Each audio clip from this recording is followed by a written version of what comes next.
Di sini aja Mas Rasi dulu, boleh nggak saya ke sini? Ayo Bang Virgon sebentar Bang Virgon. Tunggu dulu sebentar aja. Ayo mundur. Segini aja Bang, sebentar aja.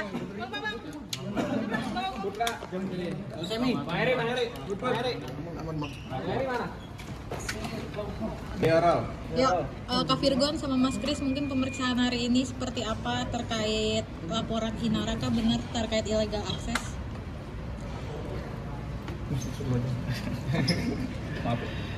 Iya, terima kasih teman-teman ya. Jadi hari ini 2 April ya, 2026 kita memang memenuhi panggilan dari kepolisian. Kita sudah menundanya sekali dari Februari, baru saat ini baru bisa Bang Virgonnya, dan memang kewajiban dia untuk memberikan kesaksian. Kita dipanggil sebagai saksi di sini atas laporan seperti yang tadi disampaikan, jadi dari IR. Jadi tadi kita sudah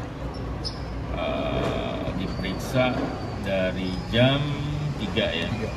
Dari jam 3 sampai sekarang itu kita mungkin sekitar 27-28 pertanyaan, tapi satu pertanyaan itu ada beberapa sub pertanyaan.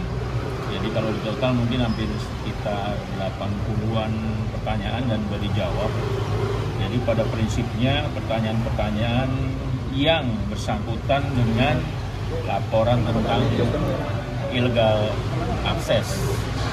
Jadi itu sudah lengkap disampaikan oleh Bang Virgon dari awal sampai akhir. Sudah selesai, baru aja selesai. Itu aja sih. Bang Virgon, mungkin tadi pertanyaannya seperti apa sih Bang Virgon? Untuk detailnya banyak ya, kan ada anak-anak pertanyaan juga. Nanti mungkin bisa tanya ke penyidik ya. Saya rasa kayak sama-sama aja ya.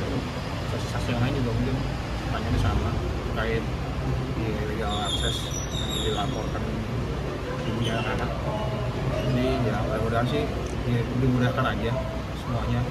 Bagaimanapun hasilnya yang terbaik aja untuk masing-masing pihak yang sedang bermasalah hukumnya. Kalau saya pribadi sebenarnya dari awal nggak mau ikut campur ya, nggak mau dibawa, dan sama sekali nggak mau ikut campur urusan ini. Cuma mungkin ada perkataan dari beberapa pihak yang memang mungkin jadinya di media juga kesana mengirim bahwa saya ada keterkaitan bersama sama sekali. Berarti tegas Kak Virgon membantah ya keterlibatan ini? Urusannya sama anak-anak saya juga, apapun yang terjadi, jangan, saya nggak mau anak-anak saya kalah lagi. Itu aja udah. Poinnya dan fokusnya di situ aja udah. Sisanya saya mau ngajutin hidup, saya udah punya istri baru. Itu aja sih. Merasa terganggu nggak sih Kak Virgon? Merasa terganggu nggak dengan adanya kes ini? Gimana? Diasuh abang apa gimana bang? Oh enggak, anak-anak udah kemana kok. Karena kalau untuk hak asuh, program hak asuh udah final dong ya. Saya ikut keputusan pengadilan cerai kemarin, keputusan cerai sama IR kemarin juga. Saya nggak ada niat buat yang ngambil alih segala macam, enggak, karena anak-anak tetap butuh ibunya sampai di umur belasan ya. Saya percaya kita berco-parenting aja sampai anak-anak gede. Cuma kan kondisinya kemarin karena lagi viral dan saya yakin emosi dia lagi nggak stabil. Saya nggak mau itu terjadi di anak-anak. Makanya anak-anak saya ambil sementara. Cuman kan pemberitaannya kan dibilang saya ngerebut anak-anak, enggak kan, saya bilang sampai badannya rendah saya pulangin. Sekarang sudah dipulangin.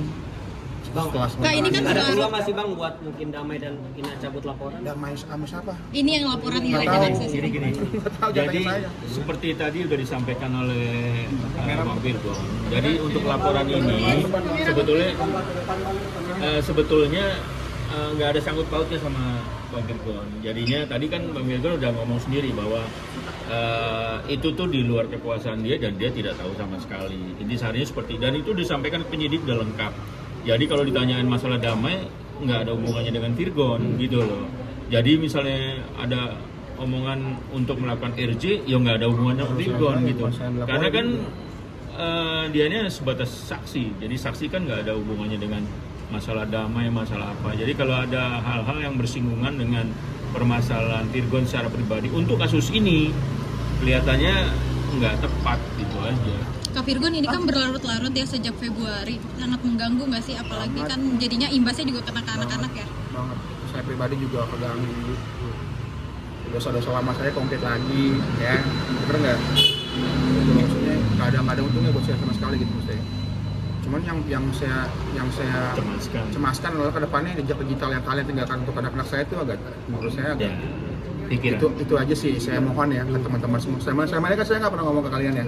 Bukan karena apa, karena saya nggak pintar ngomong, saya takut omongan saya salah, kebawa emosi, dan anak-anak saya ngelihat ke depannya di masa depan gitu ya, ketika anak-anak udah ngerti. Jadi mohon ya teman-teman media lebih bijak lah ya, lepas dari apa yang saya bikin salah dulu, cuman pikirin anak-anak saya, pikirin. Menyayangkan ya Mas, udah sejauh ini terjadi hal-hal kayak gini.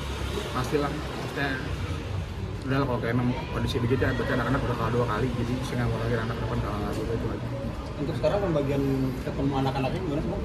Kalau dia Lancar-lancar aja kok, kalau emang dia lagi kondisi kan sekarang pembantu lagi pada pulang, kita tektokan, saya kirim pembantu ke sana, udah seperti itulah. Maksudnya dari saya pihak sama IR pun juga komunikasinya udah mulai bagus lagi, karena saya udah bisa ngebuktiin gitu kalau dia pribadi ya, lepas dari laporan ini saya udah bisa dan sangat berani gitu ngebukti kalau saya nggak terlibat apa-apa dan nggak ada dapat tunggang apa-apa dari ini semua. Jadi mudah-mudahan dia ngerti, mudah-mudahan dia ngelunak, mudah-mudahan Allah mudahin semua permasalahan dia itu aja. Bang, berarti nggak ada batasan buat abang ketemu ya Bang? Nggak ada batasan buat abang ketemu anak-anak ya? Ya, siapa yang mau bilang gugat hak asal balik? Itu Beredar, ini gue pernah bilang. Enggak. Iya kan? Ya nggak ada, bukan gue yang ngomong, jangan dicaya berarti. Kita gue ngomong barusan, ini Bang, nggak ada. berarti buat ketemu anak-anak nggak ada batasannya Bang? Nggak ada. Sama-sama, gue juga pakainya di ibunya.